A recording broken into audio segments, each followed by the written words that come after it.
I used to leave the supermarket and that'll be £78, please, for 2 bags of shopping and your last shred of hope. But no, not anymore. I now manage my groceries on a really good budget. And here's the thing, this is what I have worked out. The key thing is that you can actually reduce your grocery shopping down to just 25 staple items, which you can buy week on week to help you save cash. Groceries, food shopping, eating out is the one key area where you can absolutely spend way too much, or you can cut right down and just live on the bare bones. Now, you might not want to do this every single week because you might feel like it's a bit too restrictive.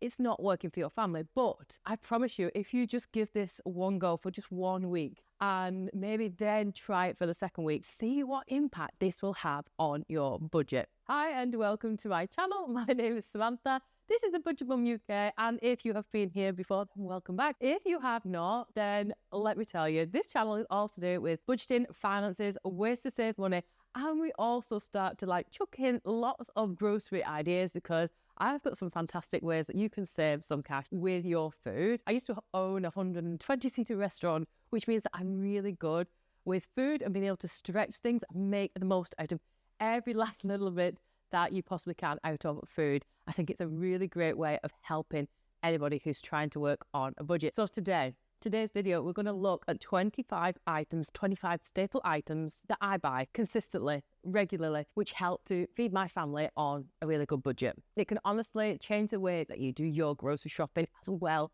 as save you hundreds of pounds. It doesn't matter if you are a solo parent, a busy parent, big family kind of parent, these are your 25 staple items which are guaranteed to save you cash. Just try it for a week, try it for a month, and watch your grocery bill just fall. Let's go.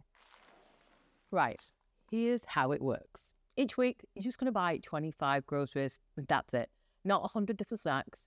Not, ooh, let's try this, impulse buys. Not, ooh, that's on a great offer, I think I might give it a whirl. It's just the bare bones of what you need. And I promise it's enough to feed the whole family. That's me, the little one who just seems to want to eat all the time, the teenager that's fussy. And even if you just steal some of these items, steal some of these ideas, you'll have such a big impact. I promise you, massive impact. Bonus tip for you as well. If you plan your meals around these ingredients that we're going to go through and use up everything. So, you use these as your starting point and then think, you know what, I've got something else in the freezer and I've got something else in my cupboard and I've got something else in my fridge. Then add those to it, but start with these. And it's a case of using everything up. You're wasting nothing. And that's where the real savings start to come in. So let's break it down. I'm going to put it down into different sections. We're going to look at the pantry, we're going to look at the freezer, we're going to look at the fridge. And I've got pretty much all of these items, but full disclaimer, I bought these items a couple of days ago. My kid decided to help me with them, or I've already started cooking with them. So some of these may have depleted slightly. Story of my life. But let's have a look, shall we? Right, we'll start off strong with the dried goods ones. This is probably like the bones. This is the essential bits that are going to fill you up, fill up the kids, and sort of be the basis for quite a lot of these things that we're going to look at. So we're starting off with pasta.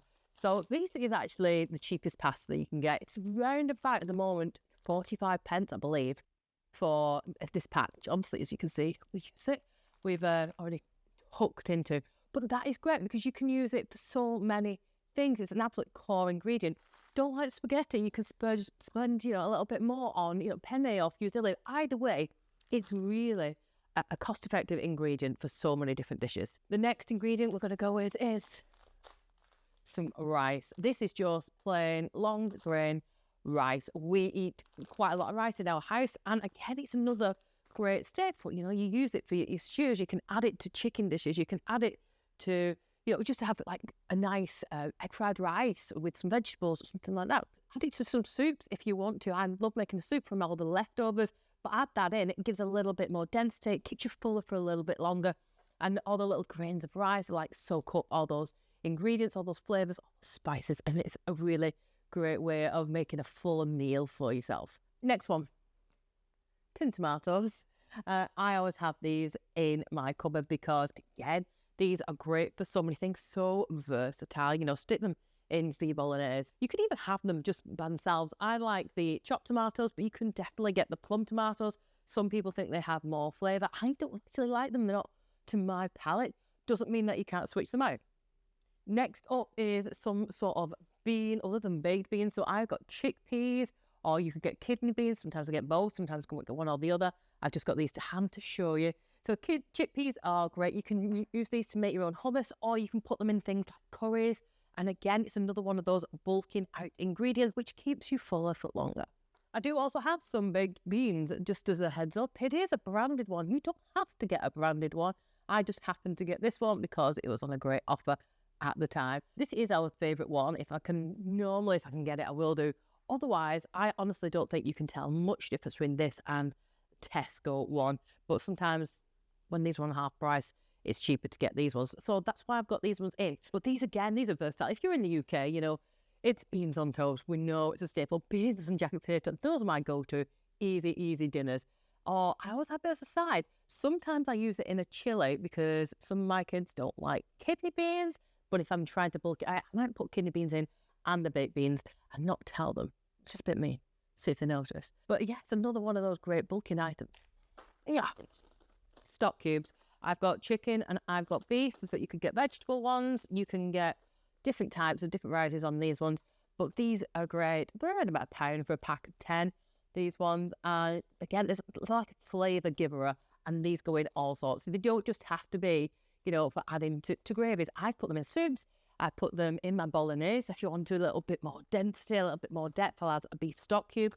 You can use it as a separate gravy. You can just use it as a flavour enhancer in lots of different sauces, in curries, all those types of things. They've got so much versatility. The final thing that I would recommend, I've just been to check and haven't got any in, is porridge oats. So I've just run out of porridge oats. They are great because they're a really cheap and quick breakfast. And you can also jazz them up. You can do those overnight oats with some of these other things I'm going to tell you about in a second. You can add them in. You can make your own homemade snack bars. We use them for like little flapjacks and cakes and things like that as well. So they don't just have to be porridge and they don't just have to be plain. Add loads of things to them. I like putting some natural yogurt, some homemade berry compote, and making it quite a nice dessert. You can make it as a dessert or have it as just a bit more of a sweeter breakfast. So those are our core ingredients. These are the things that we, I build meals around: the stretchy, the versatile, the cheap. Just from this selection alone, you can make, your pasta dishes, your pasta bakes, your chilies, soups, risottos. There's so much from just this small selection. And that is before we even delve into these other ingredients. Okay, the next bit is your freezer essentials. Now, there's a few things in here, and it's good because there's quite a bit of versatility. So you can sort of tailor this to your preferences, what you like, what you're into. So I always will have frozen peas. Now, not only are these like great, nutritious, vitamins and things, they are really cheap. I think that's about, it was £1.9 when I bought these the other day. £1.9. They have gone up, snuck up in a little price. And you don't just have to have them by themselves. Like I put these into a shepherd's pie, cottage pie. I put them into risottos. I put them into curries. I put them, into loads of different things. Pasta bakes, just something. Adds a little bit of sweetness, adds a little bit of flavour, a little bit of variety. But yeah, they're great. The other thing I would recommend as well is a mixed veg bag, which I don't currently have on hand because we finished it off last night. So it's on my shopping list to get. But they are also really, really versatile. They can just, be used for so many things. Stir fry, put it in as a side accompaniment to your regular meal, whatever it is. And then, use it in lots of different ways. Again, it's really, really versatile and a great way of getting cheap, easy vegetables into the kids. Frozen fruit are really great for smoothies. They're great for that porridge that I mentioned earlier. They are great for just defrosting them and just having them to snack on, especially when it's really warm weather. My kids just love chowing down on these. And especially when, you want to buy the fruit, but it's not going to get eaten quick enough. It's a great alternative. We make muffins with them. You can use them as a compote. You can make them with a yogurt and put them in there. I love doing that with them. And my little boy loves the smoothies, and it's a much more cost-effective way than using up fresh fruits and vegetables. Using these, and sometimes you can hide frozen vegetables in your smoothies as well, which I love. And the kids won't necessarily notice. It's a great way of getting those into them without realizing. Next one is minced beef. Now, you can buy frozen minced beef, but I tend to buy stuff like this one, which has been a whoopsie sticker, shove it in my freezer.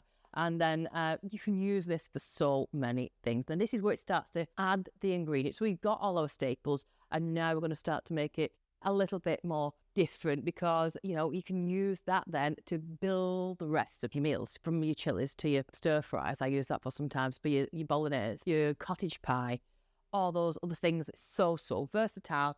And again, you can, like I said, you can keep the price down by buying the frozen minced beef if you want to. I grab that because we live off minced beef all the time. It's really one of our major staples. It's a great deal. It's cheaper than buying, you know, the full priced item. It's going in the freezer anyway. Now we're off to the fridge. So the things, the essentials that we're going to get out of there is, of course, milk. We have semi-skimmed. It doesn't have to be semi-skimmed, but that's what we like in our house. Always going to keep that in the fridge. I personally don't drink a lot of milk. I tend to use milk for sauces and, you know, different other recipes. If I'm baking, I don't necessarily use it as milk as a drink, because I don't tend to eat cereal and things like that. But I still will get the bigger bottle, because it's more cost effective, and I can use it in so many other different ways. And if you think, you know what, I bought too big a bottle, something you can do, you can actually freeze milk, especially if you're going to use it in sauces. So a little bit of an extra way of making your milk go a little bit further. Next up is butter or a spread that suits you. I've got a particularly large one because I did do a massive Costco haul last week, and I always try and grab this because it's a great price from there. And, you know, it's a staple. It's going to stay there. And again, there's so many things you can use that for. Sometimes I use it to cook with.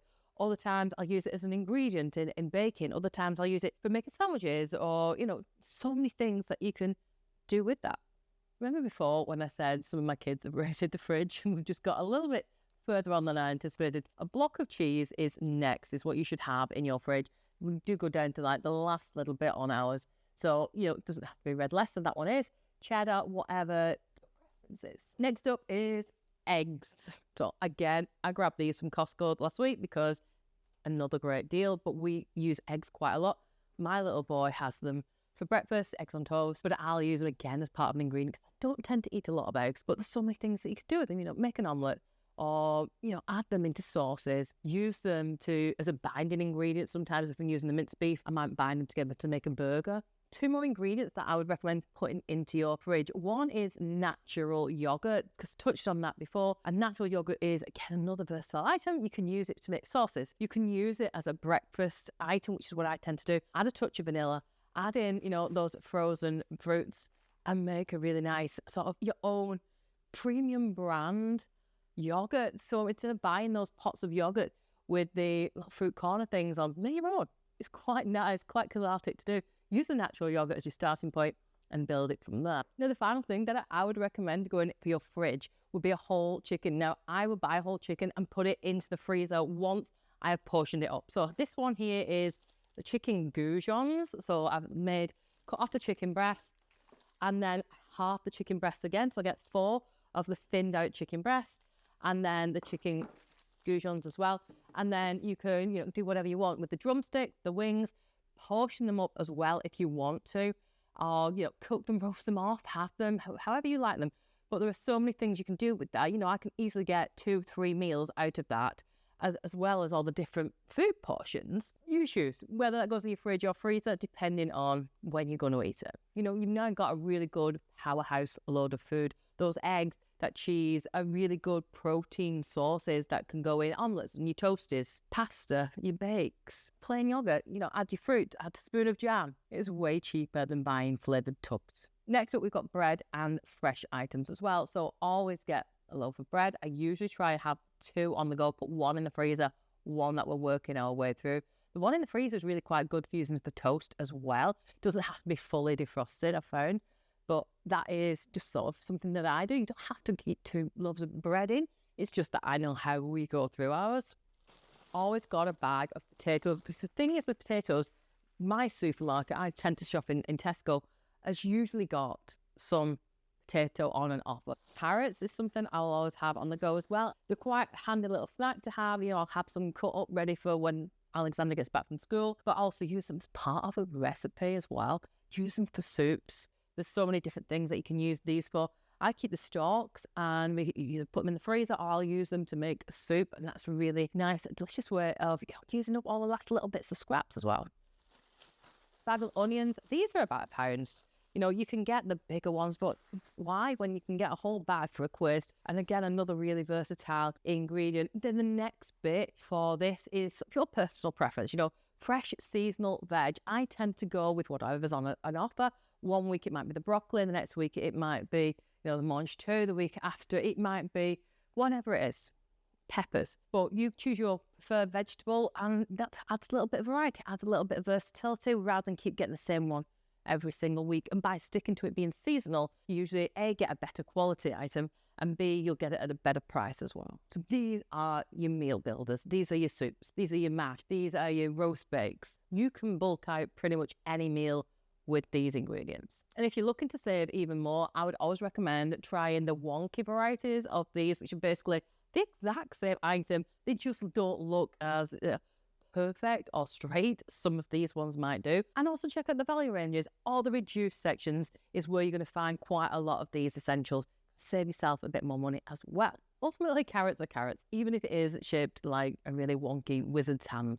The last ingredients are what I call your fillers. These are things that just a little bit extra on top of what we've already got. So I would always get some apples or bananas. They're usually one of the more cost-effective fruit item, and they're great snacks and things. And then I'll always have some tinned tuna in. I don't eat fish. I can't eat fish, but my little boy loves it. And it's a great little snacking item. I don't have to do anything with this, which is great because I can't cook fish because I don't eat it. But these are, use this for sandwiches. You can use them for jacket potatoes. It can be a meal in itself. And then finally, either some racks or some pita breads. I've just got these ones because they're on a reduced one, but you can get whatever you prefer.